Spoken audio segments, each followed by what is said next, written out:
Greetings, ladies and gentlemen, wherever you're watching us from, on behalf of Nepal Institute for International Cooperation and Engagement and Water Policy Center, it gives me great pleasure to extend a warm welcome to our distinguished chair, Ambassador Vishnu Prakash, speakers, and participants who registered for the event. We are so glad that you could join us today at the NICE WPC International Conference on Post-Pandemic World Order, Navigating the New Normal. Today is the third and the last day of the conference, which was inaugurated on 29th August 2020 by Mr. Pradeep Kyaiwali, Foreign Minister of Nepal, and Dr. Abdullah Rashid Ahmed, State Minister of Maldives, and other esteemed dignitaries. The 3 days conference is witnessing around 150 experts, speakers, joining us from 30 different countries to deliver their presentations and share their expertise with us. This is the 23rd session of the conference, and to chair and moderate this session, it's a real honor to have with us Ambassador Vishnu Prakash. Ambassador Vishnu Prakash has served as High Commissioner to Ottawa, Ambassador to Seoul, Official Spokesperson of Foreign Office, and Consul General to Shanghai. He has also done postings in Moscow, New York, Tokyo, Islamabad, etc. Since retirement in November 2016, he has turned into a foreign affairs analyst and commentator with a special focus on the Indo-Pacific region. Sir, it's a pleasure to have you here. Without any further ado, I now request, sir, to please take the session forward. Sir, the floor is all yours. Thank you very much, Paki, for your very gracious introduction. A very good morning. Namaste. I am delighted to be participating in the 3 international webinars. So it is a timely initiative by NICE, and I would like to congratulate Dr. Jaiswal and all the other hosts for conceptualizing this very important international webinar. Particularly very impressed that we have started up 15 seconds before time. This says a lot for the caliber of the webinar. I would like to welcome warmly the 4 panelists. And before I start, let me give the floor to each one of them for a 30-second introduction, quick 30-second introduction, starting with Anshuman. Thank you, Ambassador. Just to briefly introduce myself, I'm Anshuman Chaudhary. I work as a senior researcher at the Institute of Peace and Conflict Studies, where I also coordinate the Southeast Asia Research Program. I particularly look into Myanmar, and my own research area is the internal armed conflict in Myanmar and Myanmar's neighborhood relations, and the peace process that's going on there. But besides that, I also look into India-Bangladesh relations, BIMSTEC relations, and how crisis situations within BIMSTEC, for instance, the Rohingya crisis, have shaped. Yeah, thank you, Anshuman. Aprajita? Hi, everyone. Good morning. Good morning. I'm Aprajita, and I'm working as assistant professor in GJ College, Patliputra University. And I have done my PhD from Jawaharlal Nehru University under the supervision of Professor Amita Batra, and my PhD thesis is on South Asia and anti-dumping dispute settlement at the World Trade Organization. And my areas of interest are South Asia, SAARC, regional integration, WTO, dispute settlement mechanism, and foreign policy. Thank you That's so much. quite a wide canvas. Thank you. Thank you. Dr. Hoymanti. Good morning, everyone. I'm Dr. Hoymanti Barua, and I'm from Bangladesh. I'm a visiting fellow at NICE, and I'm also working as a researcher with the Center for Participatory Research and Development based in Dhaka. And I've done my PhD from Jawaharlal Nehru University, where I looked into the India-Bangladesh foreign policy. And my area of interest has majorly been the foreign policy of India and Bangladesh, and climate change and migration and displacement. Thank you. Lovely. And then Priyanjali Simon.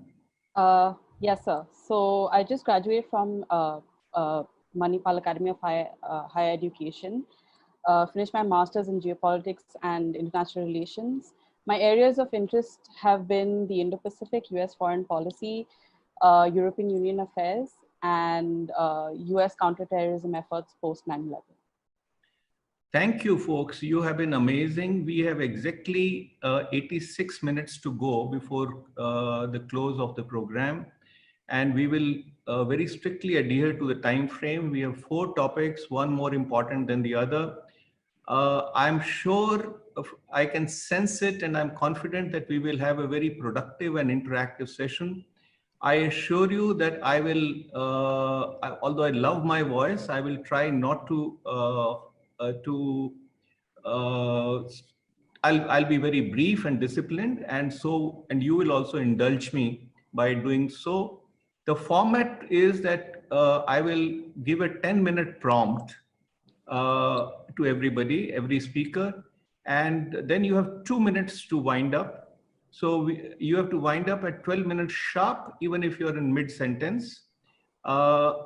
We will then have a free-flowing interaction very briefly with crisp interjections, and next open up the session to the house for a Q&A session. So let me start with Anshuman, who will be talking about an area of his specialization, navigating the crises and flux in the BIMSTEC region. Well, BIMSTEC, as I see it, is a bridge between ASEAN and South Asia. It has of late become a part of the popular vocabulary in India and also in, I hope, in other BIMSTEC countries. It underlines India's neighborhood first policy, and you would recall, or some of you may know, that Prime Minister Modi had invited BIMSTEC leaders this time to his swearing-in ceremony in May 2019. The key focus is on connectivity, security, counter-terrorism, and people-to-people ties. But there are challenges, and first and foremost is, as I call it, the implementation blues. The implementation process is rather tardy. Also, yes, practically all BIMSTEC countries are facing headwinds, economic, political, and security. There are many questions about the commitment of member states to BIMSTEC. Is the agenda too ambitious? Are there resource constraints? And then, if possible, Anshuman, I would like you to reflect on a question whether the Asian regionalism is weaker than Europe's or Africa's. What is the future of BIMSTEC? Thank you very much. Go ahead. Your time starts now. 10 minutes. I'll give you a 10-minute prompt. Okay. Thank you, Ambassador. And I think you have already given a very good rundown of the basic structure, the basic dynamics, and the issues with BIMSTEC. I'm just going to begin with BIMSTEC and talk a little bit about BIMSTEC and sort of segue into something that Pramod has asked me to work on, and also because particularly I work on this closely, which is the Rohingya crisis. So without wasting much time, I'm going to begin with the big picture when it comes to BIMSTEC, which is, these are the statistics which are often quoted, but I find them very reflective of why the Bay of Bengal region is so crucial to not just the regional architecture, but also individual countries, is that it's home to 1.5 billion people, which is about 22% of the world population. I mean, if we think about it, Bay of Bengal isn't relative to other supranatural unions. It's not, the BIMSTEC is not talked about as much, but 22% of the world's population is a massive share, and that itself shows the importance of the region. Now, it's natural that when a region has such a huge population, a crisis like the COVID-19 pandemic is bound to hit that region and disrupt the regular flows within that region very severely.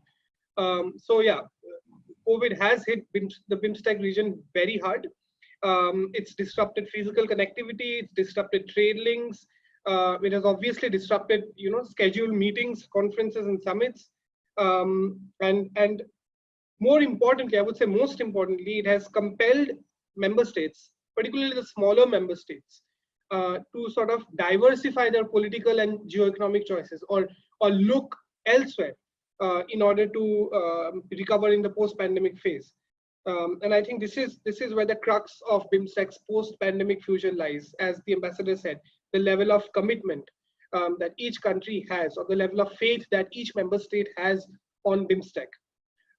because while there has been a lot of activity, a flurry of activity in the last decade on BIMSTEC, including the setting up of the Secretariat in Dhaka in 2014, the Kathmandu Summit, which had certain remarkable outcomes. While these things happen, I mean, BIMSTEC has ultimately gained a bad name for making promises and agreeing to things and actually not doing them, right? So I think this is the perennial anathema that BIMSTEC faces in terms of a regional multilateral organization.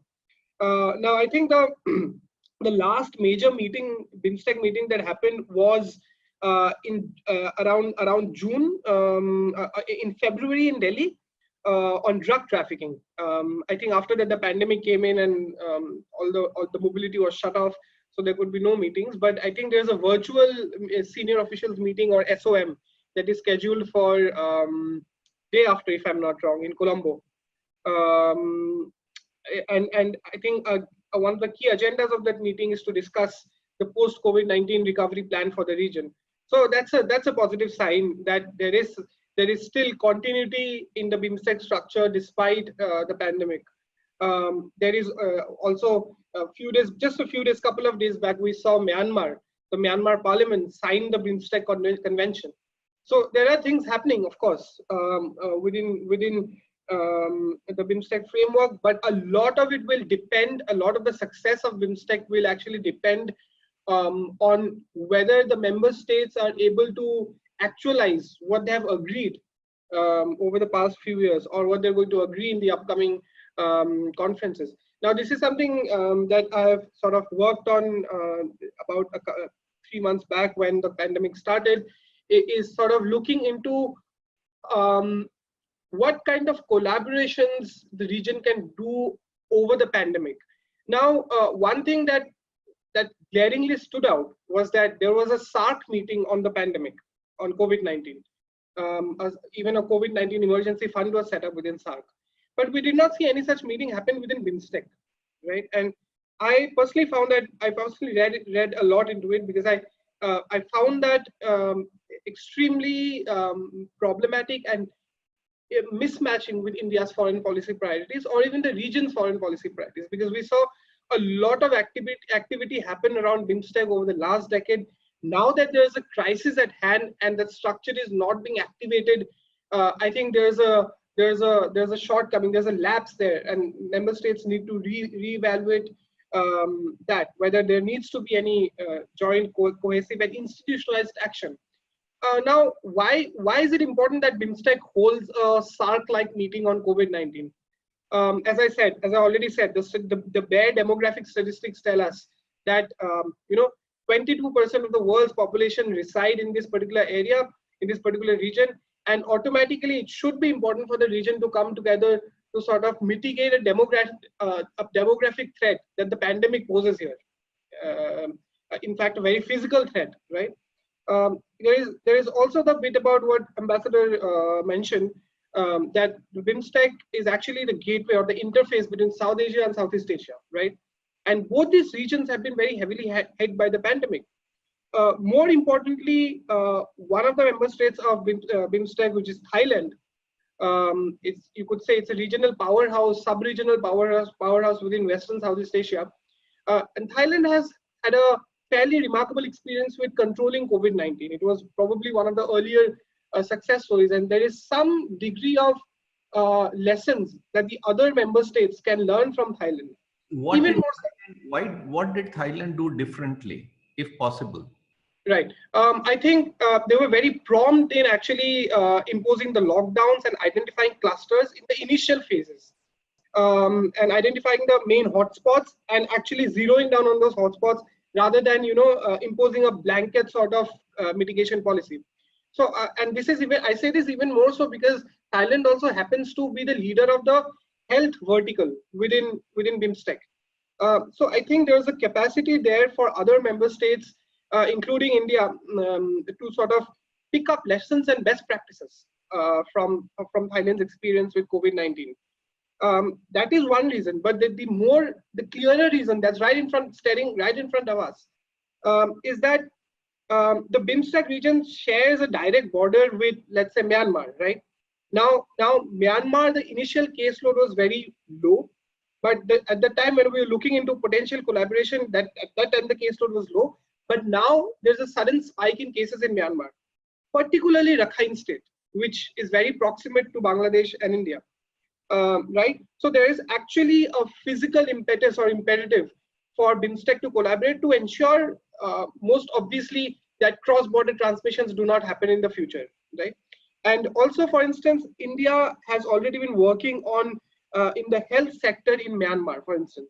The Indian pharmaceutical companies have been trying to sort of get into that market for a long time now. So I think the pandemic and the post-pandemic period can be a very good springboard for greater health collaboration between Southeast Asia and South Asia via the BIMSTEC framework. There will be, member states will have to take some decisive action, but if they manage to do so, then I believe BIMSTEC can emerge as an ideal model of health cooperation in the post-pandemic phase for the entire world. Now, as Ambassador also alluded to, I think despite all the successes and the sort of conceptual successes, I think BIMSTEC still faces a lot of severe structural and normative challenges. I think clearly two distinct places in structural and normative, which is, you know, a lot of this challenge has to do with how the smaller South Asian powers actually look at India's role in the region. I mean, there's always been this overhang of how India is an hegemon in the region and how India dominates the region, which doesn't allow space for smaller countries. I think this is very critical for India also to understand that there are certain sensibilities of smaller powers that India must take into account if it wants BIMSTEC to work. It's a difficult choice for both India and Bangladesh. For India and the smaller powers, but a lot of this is going to shape how the regional architecture is going to come out, right? There is also a lack of sort of organizational structure and chain of command within BIMSTEC. A lot of work on this regard was done in the 4th summit in Kathmandu, and I was very happy to see an entire section dedicated to the organizational framework and strengthening their organization framework. I think BIMSTEC has to look into that also. I mean, and I think very importantly, I think it's time we realize that the COVID-19 pandemic is actually the litmus test for BIMSTEC.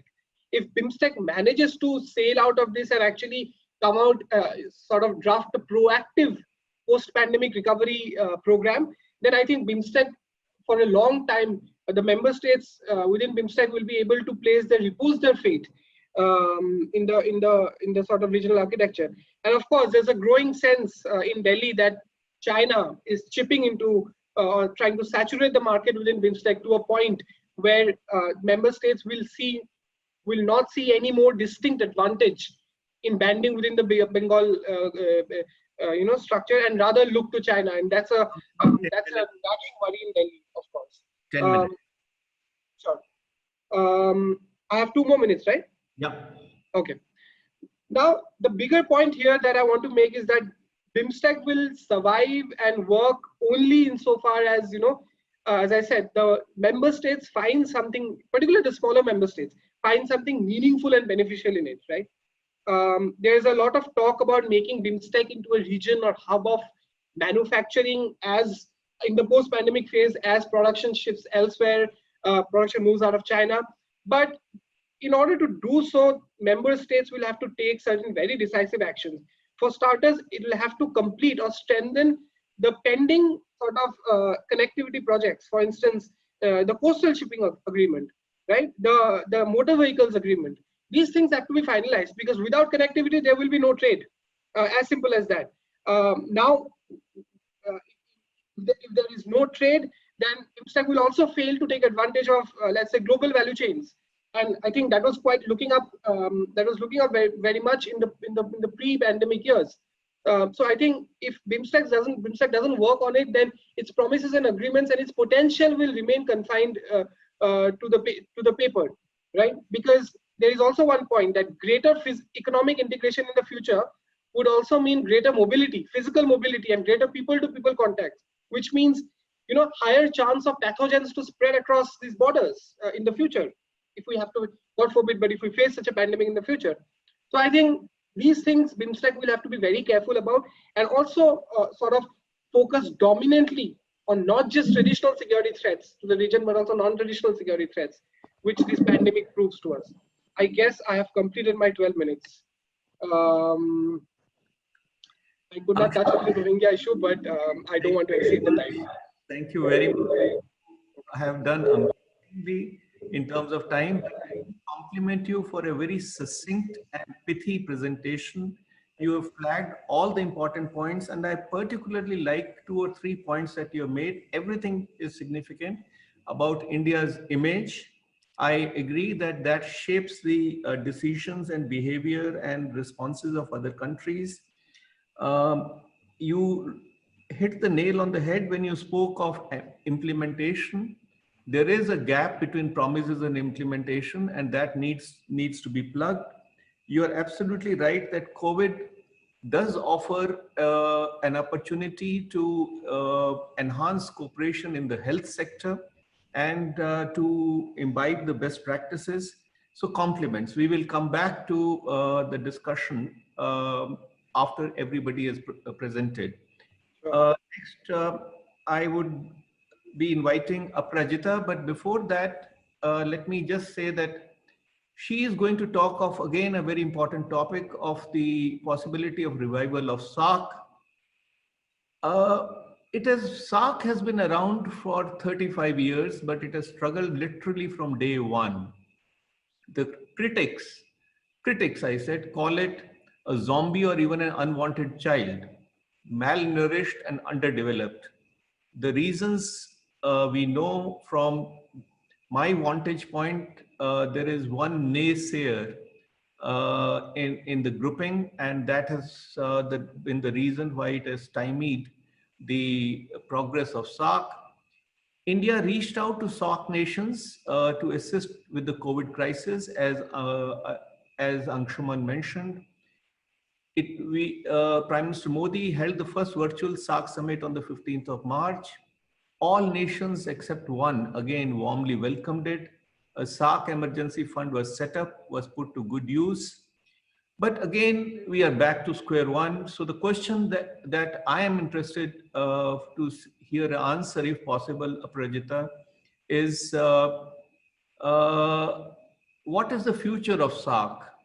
Can it ever take off? Well, the floor is yours. 12 minutes. I'll give you a 10-minute prompt. Go ahead, please. Thank you, sir. I will be speaking on the topic COVID-19 and revival of the SARC. As we all know that COVID-19 has impacted the social and economic activity of the world negatively to a large extent, it has also demonstrated the need for coordinated efforts not only within nations but also beyond its border to control the spread of virus and protect health of the people. Such coordinated effort can be seen in case of the SARC that has been dysfunctional for long periods since its establishment in 1985. Parallel to the global health emergency of a fast spreading virus, SARC came back to life a few months ago after being declared dead in 2016. The initiative was taken by Indian Prime Minister Narendra Modi, who took a lead through video conferencing and discussed mutually coordinated plans with other members of the SARC to deal with the pandemic. Modi said, "We can respond best by coming together, not growing apart, collaboration, not confusion, preparation, not panic." This is in line with India's neighborhood first policy, which was also evident by the presence of state heads during Modi's swearing in ceremonies. He also proposed that the leadership of SAARC nations chalk out a strong strategy to fight coronavirus. The proposal was welcomed by all nations except Pakistan, which later participated in the video conferencing. The initiative was hailed by the current Secretary General of the SARC, Veerakun, a Sri Lankan diplomat, on developing a strategy to fight the virus together. The virtual meeting included leaders of 7 countries that are Afghanistan, Bangladesh, Bhutan, India, Maldives, Nepal, Sri Lanka, and a special health advisor to Pakistan Prime Minister. They discussed the rising cases of pandemic in the subcontinent, discussed measures to be taken to prevent the spread of virus and possible treatment method. Now, why cooperation on the platform of SARC was important? The absence of SAARC creates a vacuum in the region as it focuses more on reinforcing regional trade and cultural links. Maldives and Sri Lanka had complained of decline of tourism that has affected its economy in negative sense. A collaborative effort was required to uplift the economy. Afghanistan is a landlocked country and shares border with Pakistan and Iran. Pakistan had closed its border, and in Iran, virus had infected to large extent. Major SAARC countries share borders with China from where virus was spread.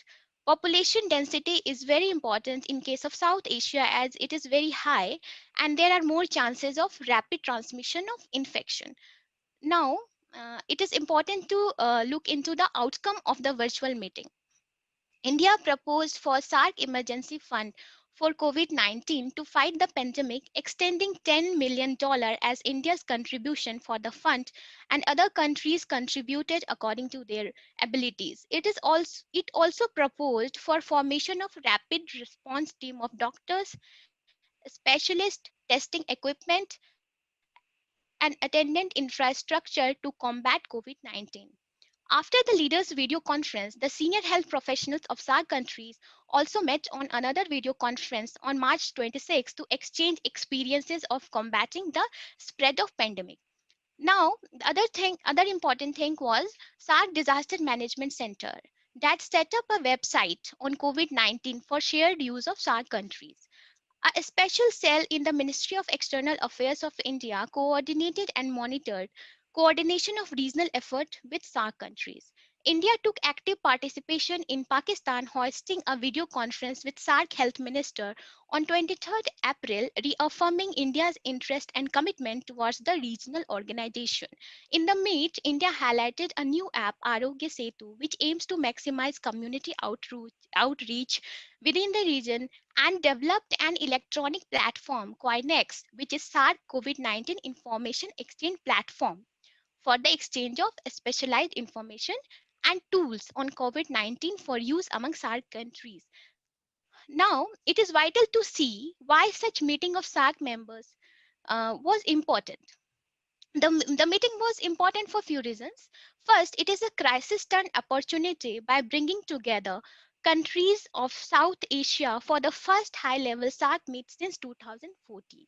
Moreover, this was the organization's first meeting in 4 years after India had declined to meet in Islamabad in 2016 for 19th SAARC summit, citing cross-border terrorism as the basis and shifted its focus towards other regional organizations like BIMSTEC. Then, other countries of SAARC like Afghanistan, Bangladesh, and Bhutan had also pulled out, leaving SAARC directionless and shifted from a state of dysfunction to coma. India's decision to hold the conference, despite its open reservation against talking to Pakistan, reflects a befitting attitude of a leader nation that has risen above bilateral animosity to engage in all nations to think of a larger regional good. This was evident when India chose to ignore Pakistan's use of SAARC forum to take up the Kashmir issue, even though the meet had a different and much more pressing agenda. Major countries of the world, including the USA and Russia, have lauded India's effort towards preparing South Asia for a collective response. The call for coordinated effort gives the message that India would always stand by its neighbors at the time of natural disasters and is always prepared to preserve and promote for common good.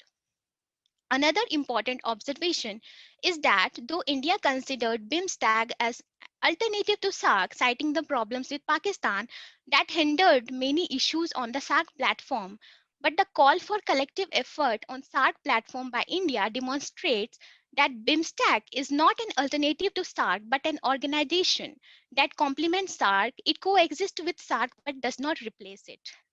An explanation could be that as Modi seeks to transform India into a leading power, this global tragedy offered him an opportunity to showcase India's leadership in the region.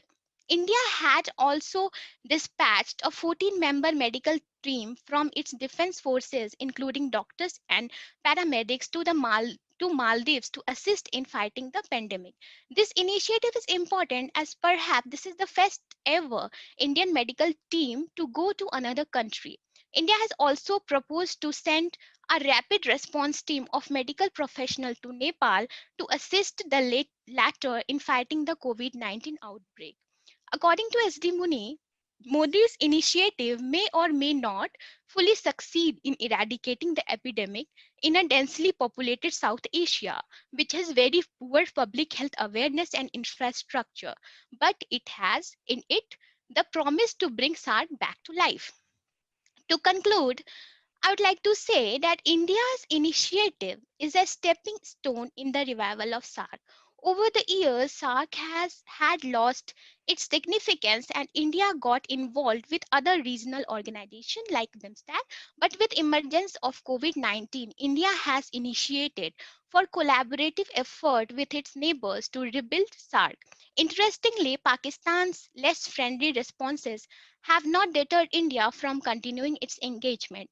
India's initiative in the meeting hosted by Pakistan suggests that Indian side has cast aside the differences with Pakistan and is willing to strengthen multilateral cooperation. However, only time will prove if the cooperation in SARC will move towards the formation of an efficient regional organization or it will remain dysfunction organization. The political will and trust among countries can only take SARC to its destination of successful regional organization.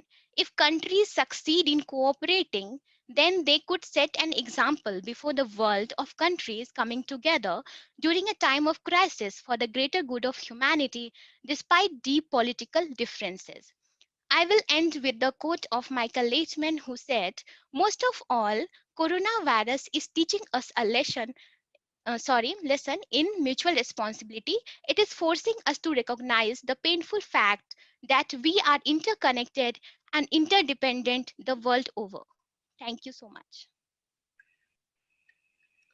Thank you very much, Aprajita. You have 3 minutes in your bank balance, which you can use whenever you want to. But, you have shown that brevity is the soul of the wit. And you have given us a very good perspective of why SARC is where it is, the efforts being made.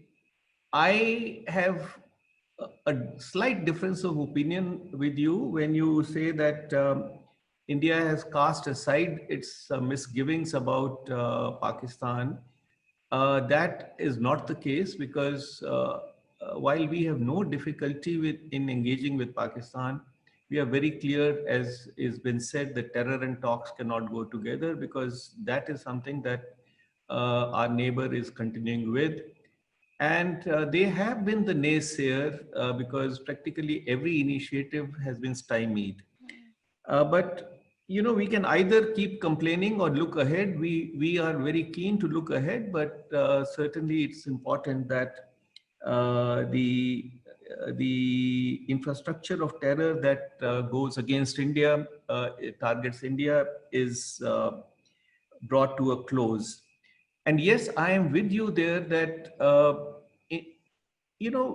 the responsibility is on India. I am very clear about it. We are geographically the largest country in the region. We are the largest economy. We are hoping that we will be the third largest economy. It is our responsibility to allay the concerns, genuine concerns of our neighbors. If there are misplaced concerns, well, that is something we cannot do much about, but they will also get allayed. And we need to develop a stake, help our neighbors to develop a stake in our progress so that our progress becomes their progress. And if we can have that kind of a synergy where our neighbors, SARC neighbors, know that we become the tide that will be lifting all the boats, I think it will make a difference. But I have no doubt that the ball is in India's court. Well, thank you very much. We will continue our discussion again on some of the vital points that you have raised. In fact, I would request all members, all panelists to give these issues a thought. And it will not just be the panelists who spoke of a subject, but all panelists I will be inviting to contribute their thoughts on this and on the subjects that they have referred to and other subjects. Now, before I hand it over to the floor to Dr. Hoymonti, I must say that let me speak from on my own behalf for a moment. I have been following the rise of Bangladesh for a while. I must say that I'm a fan of what Bangladesh has done in the particularly in the area of socioeconomics. The social indices, some of the progress that Bangladesh has made in terms of socio indices are impressive. And I, for one, believe that if we get our equation with Bangladesh right, and we are heading in that direction, I think we will get South Asia right. India-Bangladesh ties have deepened considerably. That's a matter of great satisfaction. Again, as I said it earlier, and I say it again, we need to do more. I'm so happy that many issues and irritants have been resolved because of the political will on both sides. At the same time, we find that the Chinese footprint in Bangladesh, and for that matter, the SAARC region, is growing, and it is very natural. There is no way that Chinese footprint will not grow. They have the money power, they have the determination, and let's face it, all countries, not just in South Asia, but the world over, need assistance to develop their infrastructure. Some of the figures that I hear and read about the global need for infrastructure development are almost $1 trillion a year. So these are the kind of figures that we need, and China is making providing a lot of assistance, including in terms of BRI to Bangladesh. It is for Bangladesh to decide and analyze the cost benefit. What seems to be profitable at first glance may or may not turn out to be so. There are concerns that we have, especially in terms of India's security, because that is the only consideration that we would request our neighbors to give us to be mindful of India's security interests. But as I said, we are very proud of our relations with Bangladesh. So much of political capital has been invested, and I am very keen and look forward to hearing the panelists' viewpoints on how the triangular relationship, not the triangular relationship, but especially how is it she is looking at the triangle. Is there a triangle or there are two bilaterals? Dr. Hoymonti, the floor is yours, and you are requested to wind up in about 12 minutes. Thank you so much, Ambassador Vishnu Prakash sir. You have already set a premise for what I am going to speak about right now. However, I'm going to just start by thanking NICE and WPC for collaborating and organizing this event that has been so informative and educative so far. So today, I'm going to put forward a few points on the Bangladesh-China-India relations, which is influenced by a number of factors such as trade, border, aspirations, nationalistic bearings, etc., that further determine their foreign policy making. But I'm going to just narrow down on a few important points. So a lot has been going on already this year due to a sudden spread of the pandemic that has hit. Hoymonti, can I request you to switch off your video because there is some transmission issues. If you switch off your videos, the audio will become better also. And please unmute yourself. Am I audible? Very much so, and much better now, because at times I find that both audio and video don't work. So please go ahead. Okay. So a lot has been going on this year due to the sudden spread of the pandemic that has hit the national health structure, along with large number of morbidity rates in countries globally. But the pandemic has also stirred the political temperaments that questions the changing dynamics of power structures in world politics. A great deal has been also happening in the South Asian front as well, with the persistent India and Pakistan tensions at the LOC on the one hand, and the India-China war at the LAC on the other. What adds to the woes is the growing bitterness between New Delhi and Nepal. And at this juncture, can India give space to any distress with Bangladesh? That is an important question, because India and Bangladesh relations have been put under the radar quite a few times, especially each time there is a communication between Bangladesh and China regarding any cooperation or collaboration. Most recently, the China-Bangladesh new economic diplomacy that took place buzzed the media houses and also the academia and India's Indian academia. And India's Indian Foreign Secretary Mr. Harsh Vardhan Shringla's sudden visit to Bangladesh has also stirred a lot of discussions and speculations. India has also given rise, sorry, but with China's growing ambition and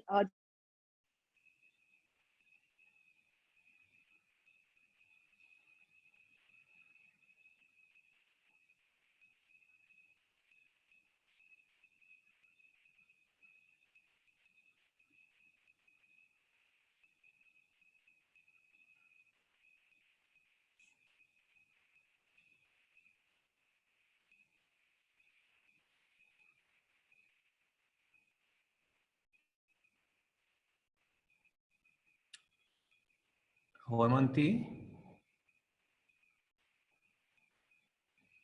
we will give her another 30 seconds because it's possible that there's a power failure.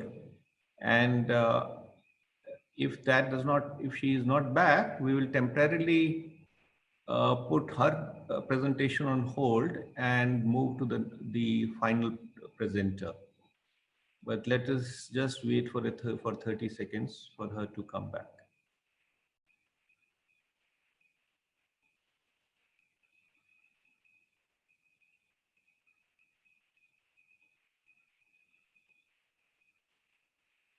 Ah, she's back, I think. Homanti, can you hear me? Please unmute yourself if you can hear me.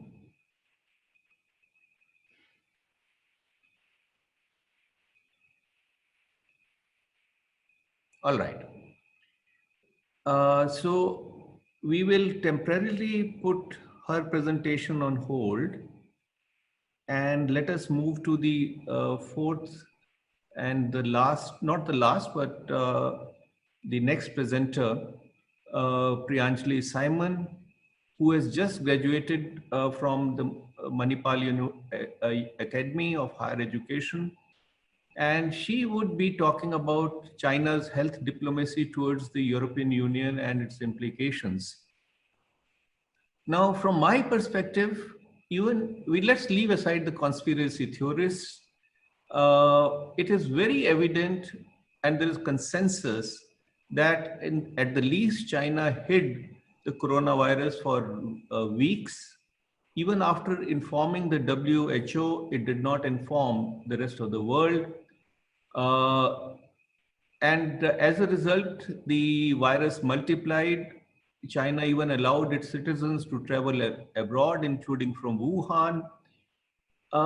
And we all know that the devastation it has caused, it has become a black swan event that everybody dreaded but hoped it will not happen. And given its aging population and also the presence of the sizable Chinese diaspora, Europe has been the worst hit or very badly hit. Significantly, 80% of the coronavirus cases have been reported, 80% from the developed Western world. after this happened, China decided one fine morning to take control of the narrative, change the narrative, and try to persuade the world to see it as a country which has helped them get over the coronavirus and started providing corona related medical supplies to many countries, especially Europe. By the way, Europe has reached a stage where its dependence on medical supplies is so much that Britain did not even have paracetamol to deal with the crisis which India supplied. But I'm getting ahead of the narrative. So China started providing medical supplies mostly on commercial terms, but also quote unquote as a goodwill gesture.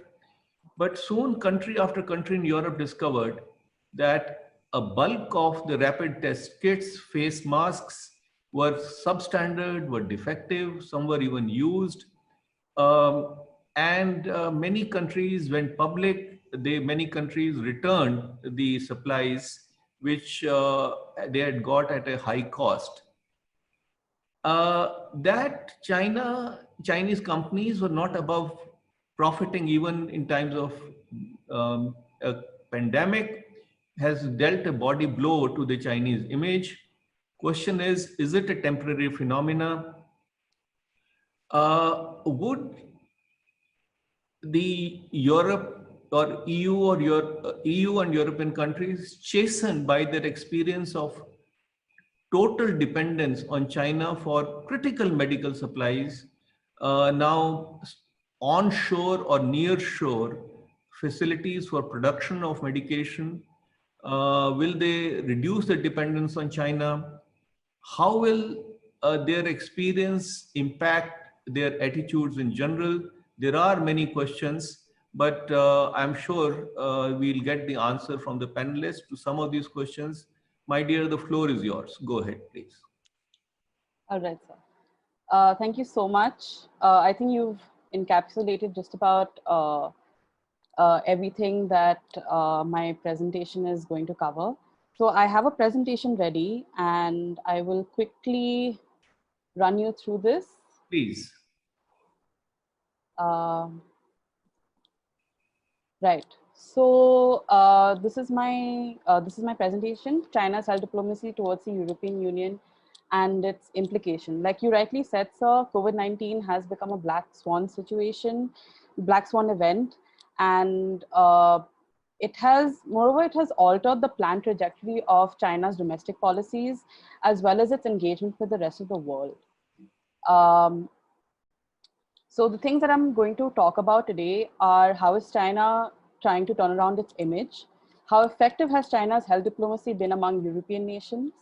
And what went wrong with China's health diplomacy in particular EU countries? So there are countries like Germany and France, which were dependent initially on Chinese medical supplies. But even then, due to certain factors, they had quickly had this trust deficit with China. So just a few highlights. COVID-19 has definitely created a distressing year for Chinese global diplomacy because of the virus originating from China. And like you rightly said, it hit the coronavirus from WHO. And because of these factors and because of these instances, it sort of put Chinese public diplomacy in retrograde. And so this has definitely been a distressing year, and and I think China also aims at wanting to be the source of the virus. It wants to come across as being the source of the virus to a solution provider. The next point is China's soft power play is crucial in realizing the Chinese dream.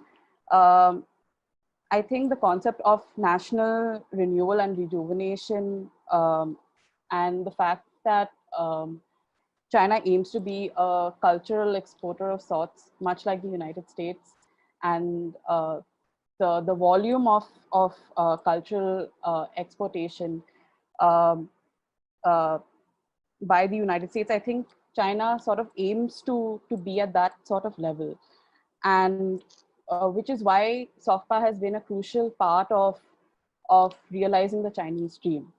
The third point is supply shortfalls in Europe providing an opportunity for China. So the US, we're seeing the US abstaining from its traditional role as a crisis manager, especially with regard to its transatlantic allies and other European nations.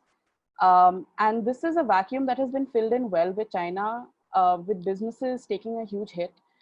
Um, China has been able to use this as a geoeconomic opportunity to sell and to export medical supplies to countries that are in that have been in dire straits. Countries like Italy, Greece, especially the Central and Eastern European countries, we see a large amount of dependency on China. The fourth point is mass diplomacy. I thought of highlighting that there because the sheer number, the sheer volume of masks that have been exported and to these European countries and to EU nations um, have been major, and even apart from say other medical supplies like or other medical equipment like PPEs or even ventilators, masks have been the most exported. So how has China really been doing this, and what is the kind of module that it's been following for its soft power push in the EU? The first is highlighting solidarity and aid.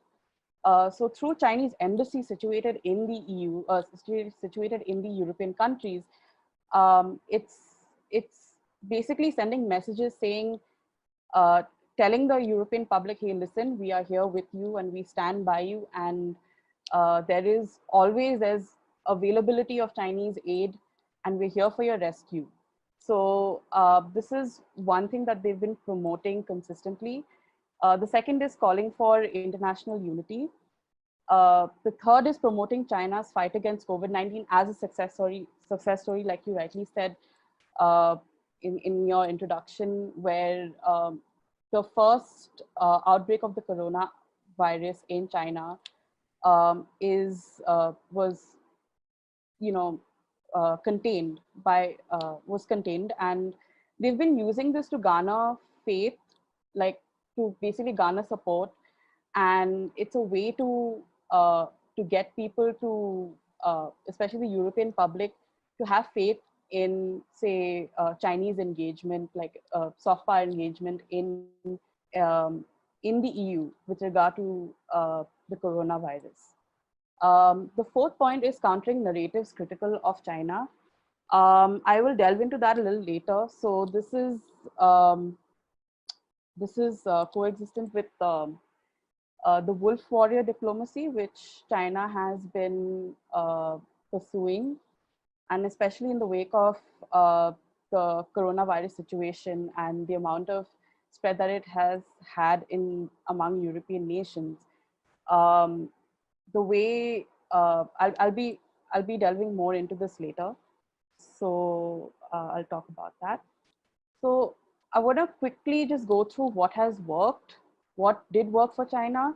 So countries, especially like the CEE states, the Central and Eastern European states, have been on the receiving end of Chinese medical aid, monetary aid for medical supplies. And countries like Italy, who are part of the BRI, Italy, and other countries like Italy, Greece, Bulgaria, Australia have all been, we've seen a sort of dependency on Chinese aid, which sort of increased Chinese soft power influence in various regions. So that is the first point. The second thing that worked well was the influence of pro-China lobbies. So you have countries like Austria, Czechia, and Bulgaria, where there are factions in the government that persuaded, that were sort of sort of adamant on receiving aid from China, and even receiving medical supplies and equipment from China. And it's because of this push that sort of enabled this push from certain pro-China lobbies that sort of enabled countries to be more dependent on China for medical supplies. Even in the case of Czechia, where at first they were hesitant on depending on China for medical supplies, but because they were also falling short and because of pressure from pro-China lobbies, they had to depend on China for medical supplies. And this is also true in the case for Bulgaria. So again, there were anti-China sentiments. And even amongst the European public, there was this, people started terming it as a Chinese virus, which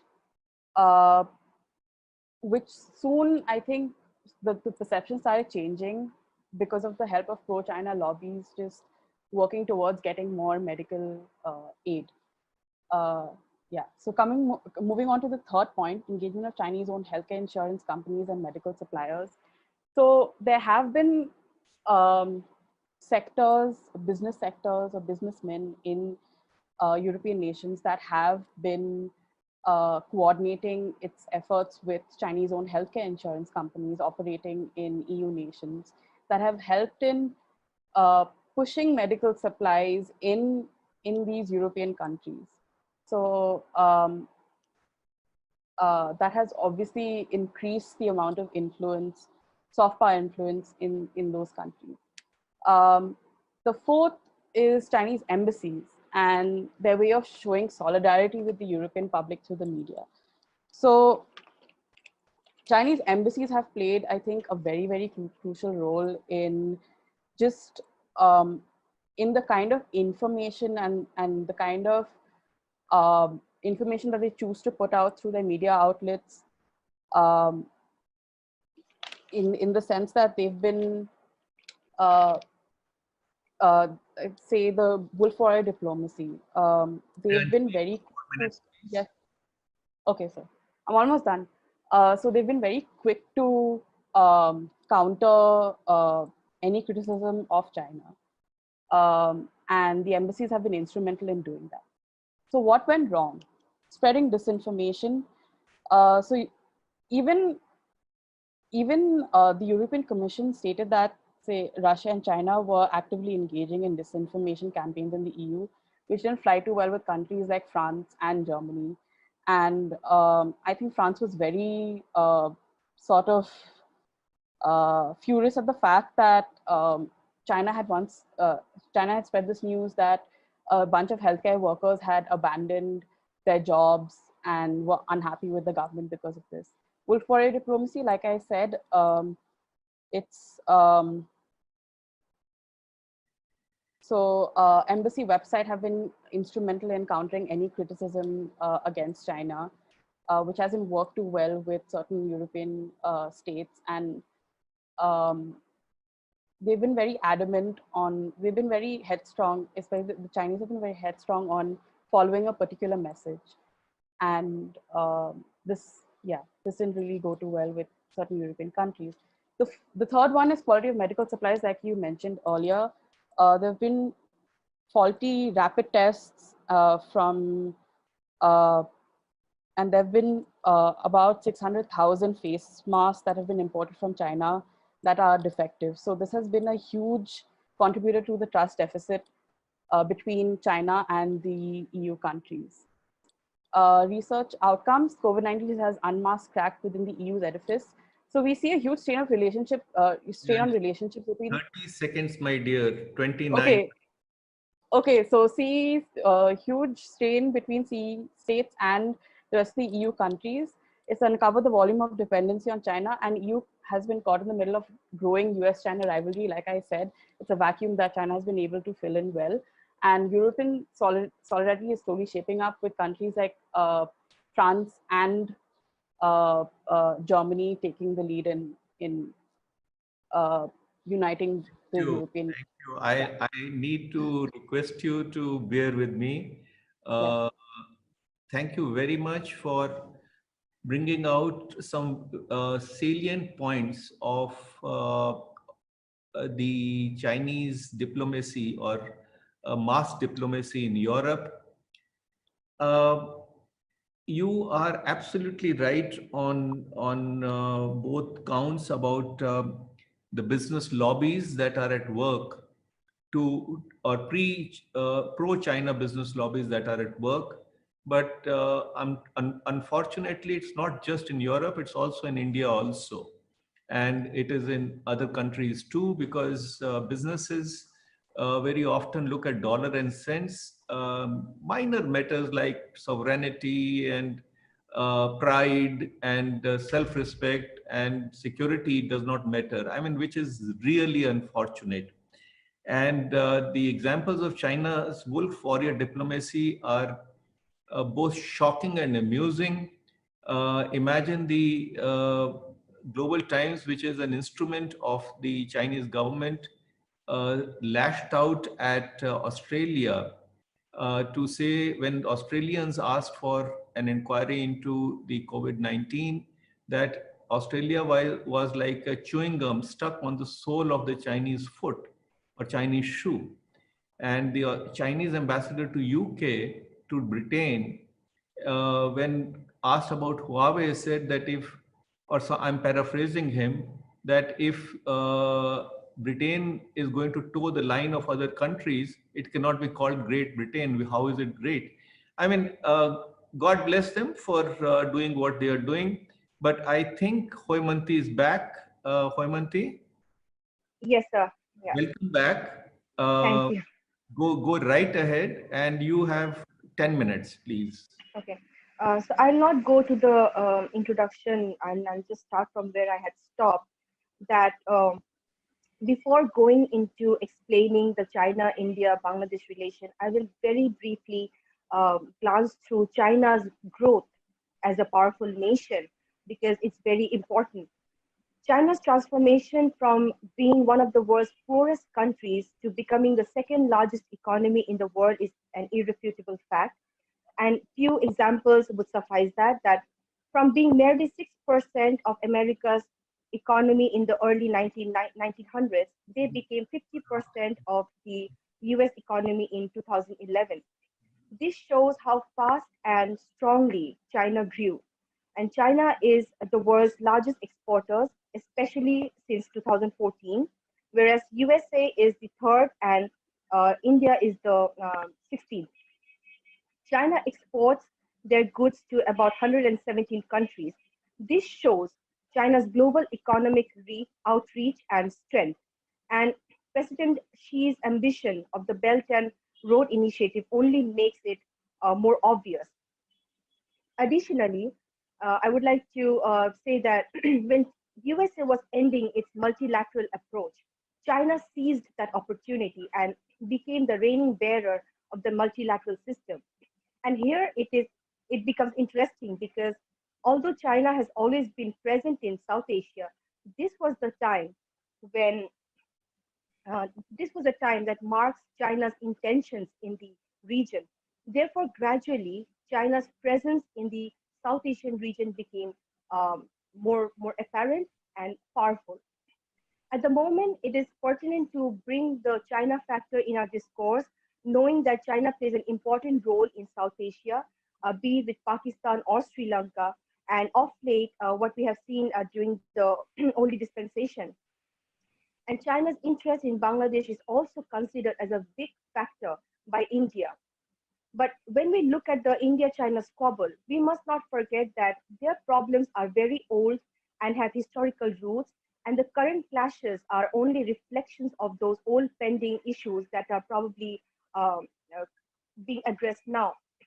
And it is not a good idea for smaller countries in the neighborhood to get into old brawls because the process of their ups and downs has already created a number of dimensions in the relationships around them in the region. Having said all of that, now if I move on to India-China-Bangladesh relations, several points I would like to highlight again. First of all, there's a trend to scrutinize every step taken by Bangladesh towards China. And India and Bangladesh have come a long way, having endured various phases of ups and downs in the past 50 years. The relationship between the two is seemingly cordial right now. However, a sense of underlying tension is constantly felt.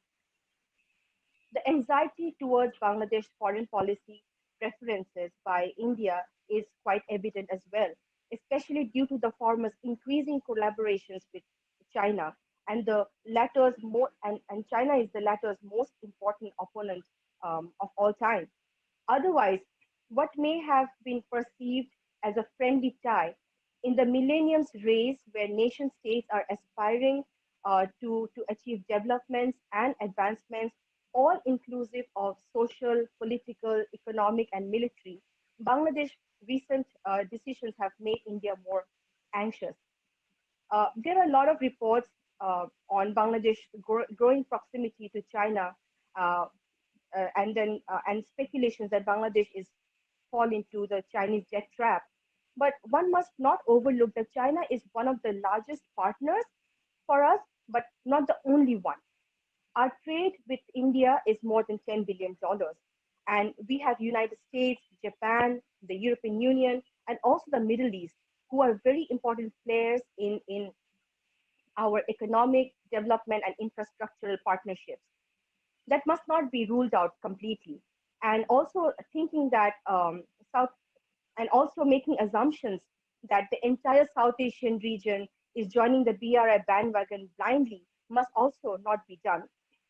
The intra-regional and sub-regional bodies, organizations like SARC, BBIN, SAPTA, as Anshuman has also covered, and Sir, you have also mentioned, they're slow, they have been very slow and very low in their functionalities.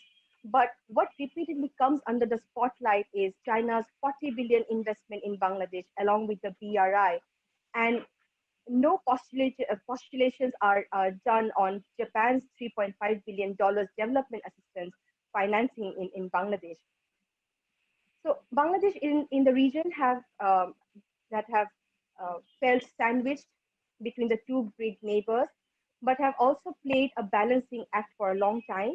But at present, uh, under the Prime Minister under Prime Minister Hasina's reign, Bangladesh has experienced economic upward trajectory.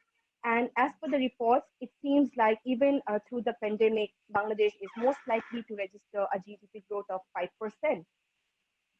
So, driven by the growth possibilities, the Bangladeshi Prime Minister has been asking for assistance to develop the infrastructure from both India and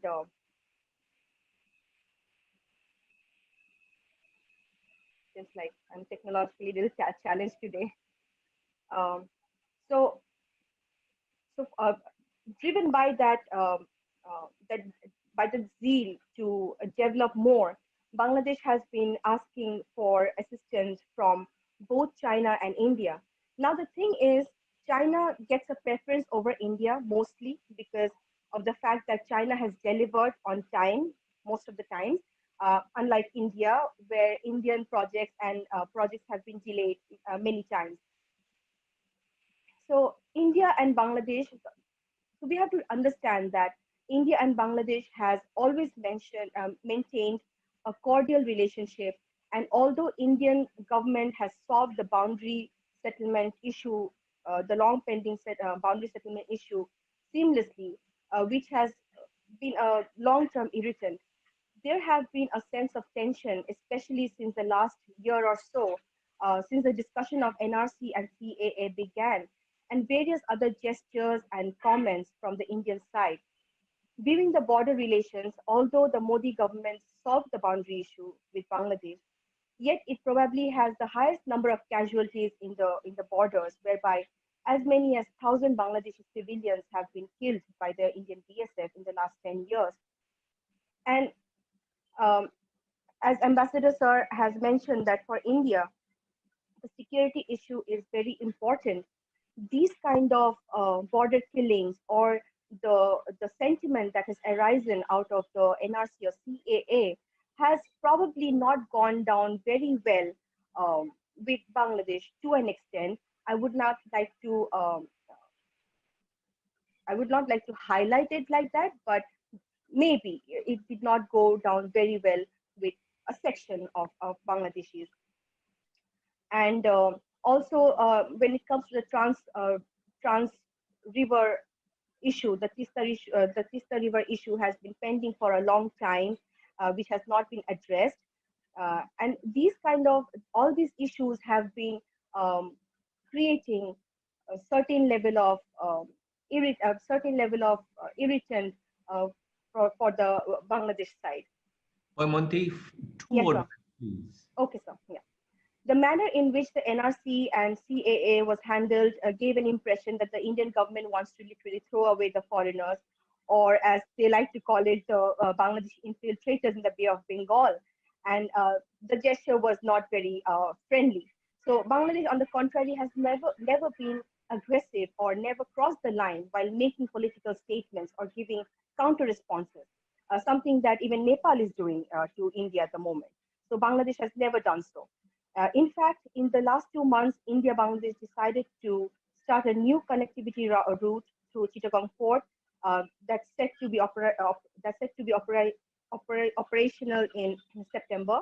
And India has gifted Bangladesh with 10 locomotives. So things are really progressing. On the other hand, having said all of this, if one tries to comprehend from a Bangladesh viewpoint, then we have to understand that we have 170 million people.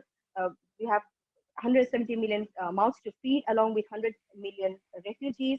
And we have a requirement of development, infrastructure, food, medicine, employment, and an enthusiasm to grow more. And Bangladesh has graduated from being LDC to a middle income country, and our Prime Minister aims at improving more. So for what we need to understand that infrastructure and power generation is most important for us at the moment. And for that, we need funds. So when there is a speculation on whether Bangladesh is supporting Pakistan or drifting away from India or tilting towards China or not, we cannot do it in such a myopic manner, because Bangladesh has given special economic zone to the foreign investors and believes in economic equiproximity. So therefore, whether it's India or Korea or Japan, China, or even European Union, we have equal opportunity for all. We welcome investments as for our suitability, and there is no harm in that. I would just like to wrap up by saying that there are a number of factors. 15 Yes, sir. seconds, please. 15. Oh, okay, I will just say that at this juncture, when nation states are striving for development, getting into any fight is not at the best interest of any country in the region, because it will only bring instability. And instead of addressing the issues separately, we can do it comprehensively to take the region forward. I will end here and I'll take questions so that I can elaborate on my points. Thank you. Hoymanti, let me compliment you. I can say without any hesitation that you are wise beyond your years. I have rarely met anybody who would be so restrained, so matter of fact, and yet pull no punches. I appreciate your candor. And I also appreciate that you have not at all been polemical. You have stated facts dispassionately, compliments. This is a hallmark of an academic who has studied things well and who understands the geopolitics. So I'm very happy to get your perspective. There are Thank you, so sir. many things that you mentioned that I completely agree with. There are certain areas where I would naturally have a different viewpoint, but on the whole, I think you have enriched the session with your very insightful remarks. And yes, you are absolutely right that Bangladesh is a big country, 170 million people, country, and it is, you have a sovereign right to take decisions in your national interests, and that everything being placed under the microscope is something that needs to be reviewed. Every human life is important, and even the loss of one life, innocent life, is deeply disturbing. Yes, I am in agreement with you. Friends, we have, even with the best of intentions and with all the wholehearted support of all my co-panelists who have done a wonderful job. First of all, I would like to thank each one of you for indulging me, for being so understanding and making exceptionally substantive presentations. Now we have all of 15 minutes. So let us first take questions, if any, from the house, from the floor, and if there is time left, we will get into an internal discussion. Would somebody help me out? Paki, are you there, or anybody would be moderating this? I'm there. I'll just let you know the questions ASAP. So you will interject if there is a question. We can go ahead, right, with our discussion. Yes, sir. You can absolutely go ahead with your discussion, and the questions will be right there in the chat box. Very good. So if there is a question, please alert me. Now, let us, I'm opening this discussion to all the panelists. Let us first talk of BIMSTEC in that order. Anshuman, exactly in 1 minute to you and then to the others. Can you highlight or flag 2 or 3 points which can infuse a new life into BIMSTEC?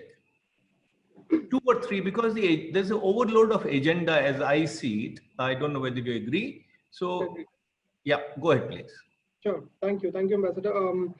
Yes, very quickly, as you said, there's an overload of agenda. In fact, BIMSTEC over the last decade has expanded its basket of agendas that it has to deal with from, I think, 6 to 14. And at a level, there's a sense that it's taking on more than it can actually chew. I think, as I stated earlier, in the immediate short term, one of the things that can actually infuse or give a new lease of life to BIMSTEC is particularly collaboration over pandemic, over the pandemic, health cooperation, and also economic cooperation in the post-pandemic stage. The other thing that I did not mention is actually collaborating on the Rohingya crisis, specifically to show that BIMSTEC can be a constructive regional formation. What is your suggestion on the crisis? Right. So this is interesting because as Hoymonti stated, Bangladesh is hosting close to 800,000 refugees right now. And it was China who actually came and mediated between Bangladesh and Myanmar for the bilateral repatriation agreement. One would expect a grouping like BIMSTEC to actually step in and do that. Forge a constructive solution which is mutually beneficial for both Bangladesh and Myanmar, and also most importantly for the Rohingya refugees themselves. ASEAN also tried to intervene a bit from their end. BIMSTEC, I did not see BIMSTEC doing anything at all as a formation. Okay. Fellow panelists, any comments? Hoymati in particular, but anybody else?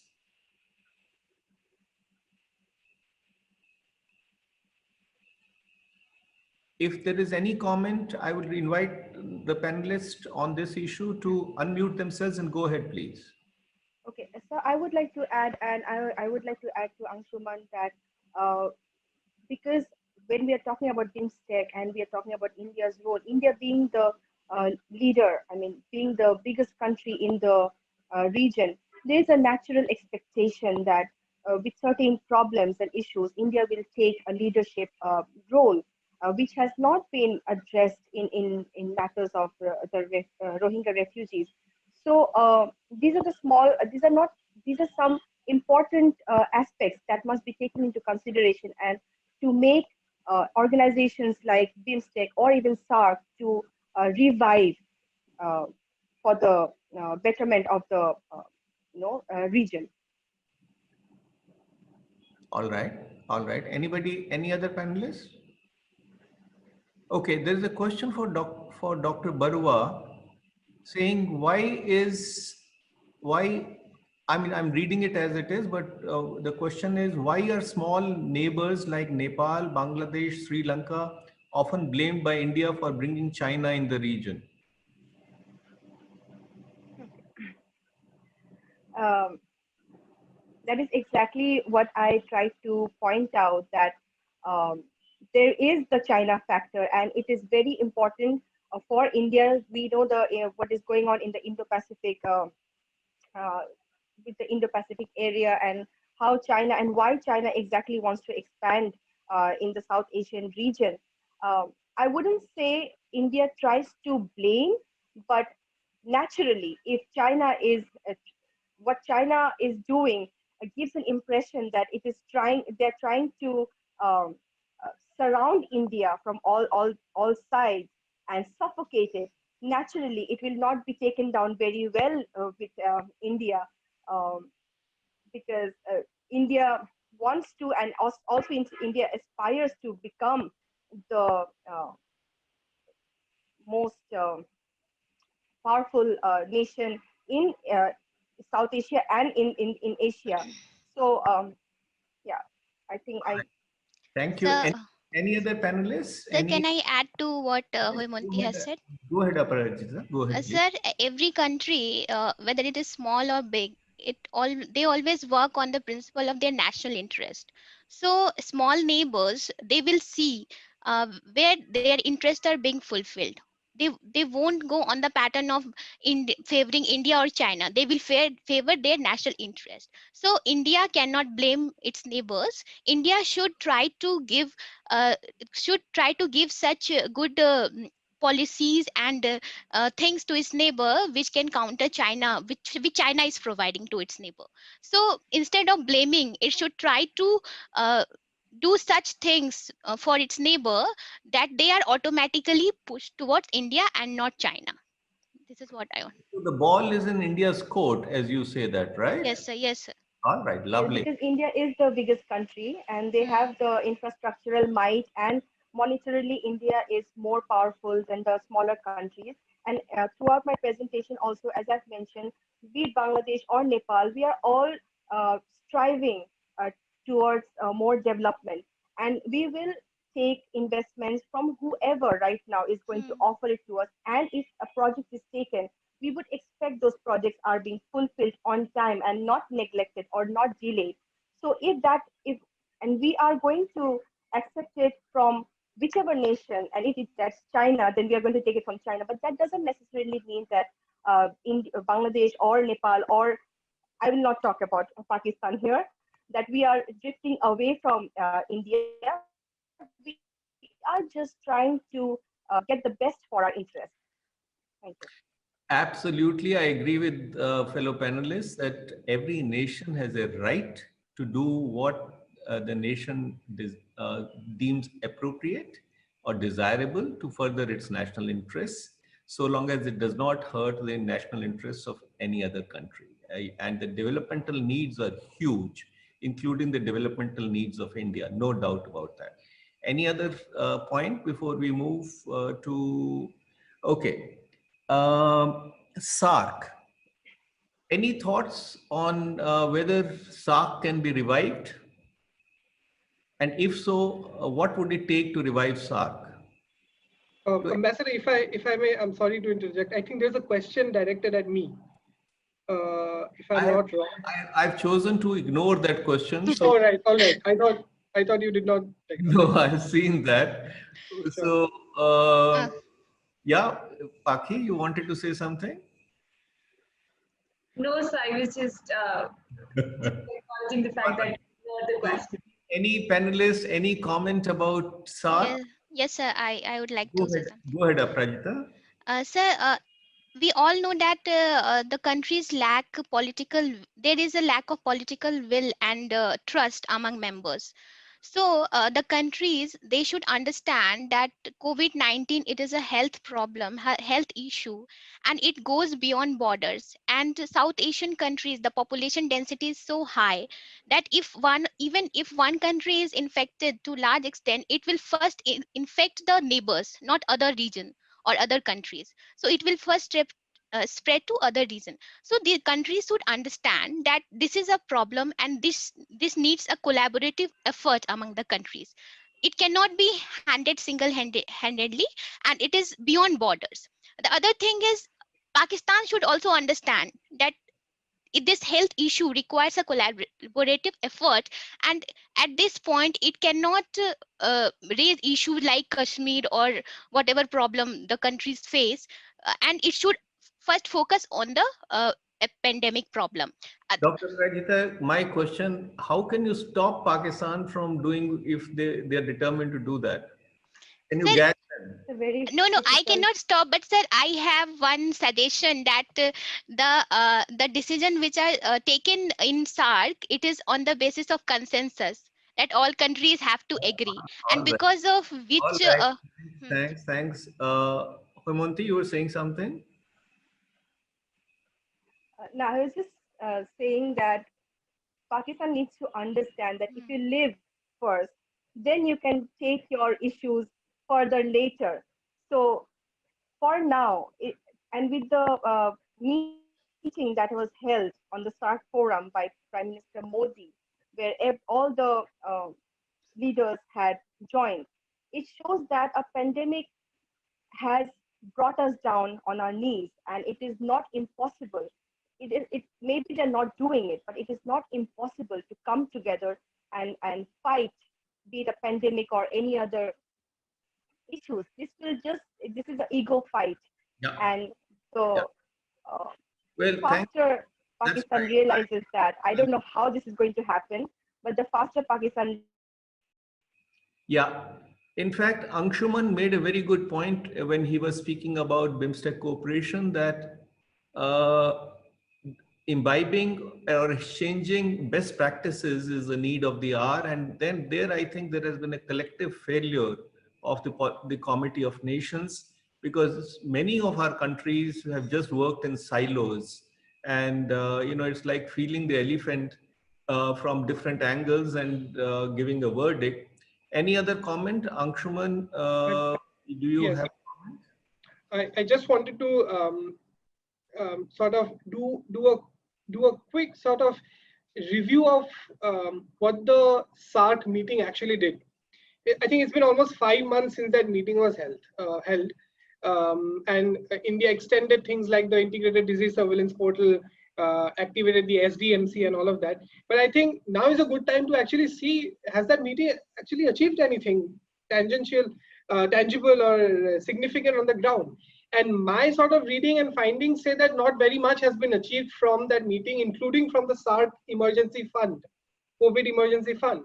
I think there were 2 tranches released, one to Bhutan, but that was also mostly on India-Bhutan bilateral grounds, not really within the SARC framework. So initially, the energy that I saw from that meeting, I think at a level that tapered off as the pandemic went on. So more research is needed to find out what was the exact impact of things like the Integrated Disease Surveillance Portal, the SDMC. What did these mechanisms actually achieve on the ground in the various countries?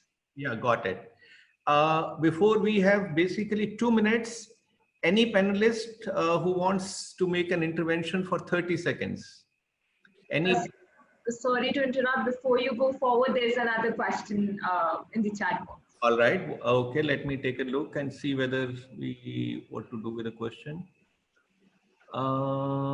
Can India aspire to be regional and global power without having any strong regional, such as question from, okay, and this is question from? You too. Sorry?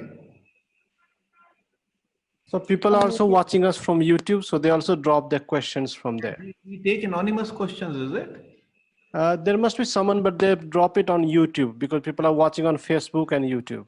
All right. Okay, any panelist, 30 seconds or 29, can India aspire to be a regional and global power without having a strong regional framework in place? Anybody? May I quickly? Yes. Yes, Okay. please. Sorry. Okay. Very quickly. Okay, if you want to go first. No, it's okay. Go ahead. Right. I think I would say no. The clear answer from my end is no.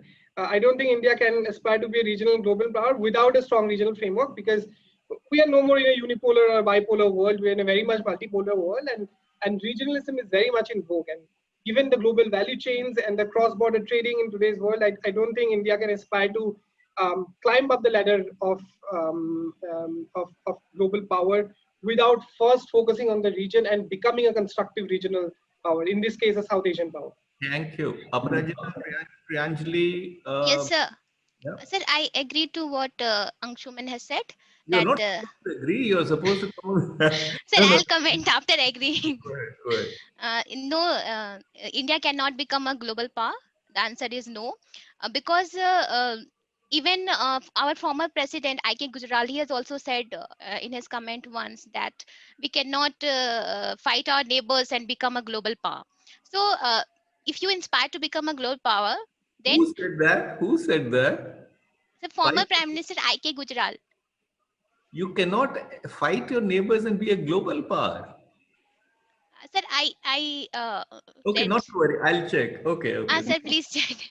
And so, if you aspire to become a global power, then first you have to have an influence in the region. Absolutely. Because if you keep fighting with your region and have problems with your region, then how can you be a global power? All right. Any last comment by any of my other panelists before we wind up?